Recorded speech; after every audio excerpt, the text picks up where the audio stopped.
கேரளாவில் Nipah virus பரவல் கண்டறியப்பட்டதை அடுத்து கோவை கேரளா எல்லைப் பகுதிகளில் சுகாதாரத்துறை அதிகாரிகள் தீவிர கண்காணிப்பு நடவடிக்கைகளை மேற்கொண்டு வருகின்றனர். நிப்பா வைரஸ்னா என்னன்னு எடுத்தீங்கன்னா அது ஒரு ஜூனாட்டிக் வைரஸ், அப்படின்னா அனிமல்ஸ்ல இருந்து ஹியூமன்ஸுக்கு பரவுற ஒரு வைரஸ். ஸோ இது சாதாரணமா பேட்ஸ் வவ்வால்ல இருந்தோ இல்லைன்னா இன்ஃபெக்ட் ஆன பன்னிங்கள்ல இருந்து ஹியூமன்ஸுக்கு பரவும். அண்ட் ஆல்சோ ஹியூமன் பீயிங்ஸ் இன்ஃபெக்டடா இருந்தாங்கன்னா அவங்கள்ல இருந்து மற்ற ஹியூமன் பீயிங்ஸ்க்கு பரவலாம். ஆனா இது நீங்க கோவிடோட கம்பேர் பண்ணீங்கன்னா பரவுற ரேட், கம்யூனிகபிலிட்டி ரொம்ப கம்மி.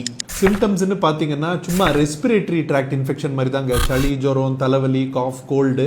சில பேருக்கு ரொம்ப சிவியரா போச்சுன்னா அது மூளை காய்ச்சல்ல போகலாம் அண்ட் டெத்து கூட ஆகலாம். இதுல ஒரே பிரச்சனை என்னன்னா கோவிட்ல மார்டாலிட்டி ரேட், சாகிற ரேட்டு வந்து 1-2%. பட் நிப்பா வைரஸ் வந்துச்சுன்னா டெத் ரேட்டு கிட்டத்தட்ட 30-45%. ஸோ இதை ப்ரிவென்ட் எப்படி பண்றது? ஜென்ரலா பனைமரத்துல வவ்வாலுன்னுவாங்கல்ல, அதனால பனைமரத்துல இருந்து வர ப்ராடக்ட்ஸ்ல வவ்வாலோட எச்சு இருந்துச்சுனாலும் இது மனுஷாளுக்கு வரலாம். அதனால பாம் ப்ராடக்ட்ஸ் எல்லாமே அவாய்ட் பண்ணுங்க.